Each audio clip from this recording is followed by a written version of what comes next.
our assistants now are going to do the microneedling. First things first, you're going to apply a nice layer, and then the microneedling is going to start.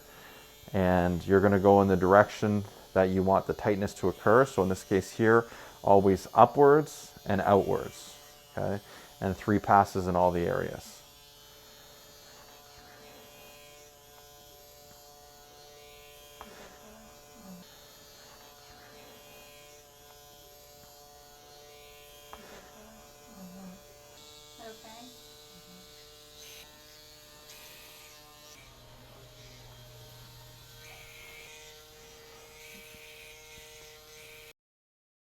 Okay, so now that we're done, whatever liquid PRF we have remaining, we're going to apply on the face.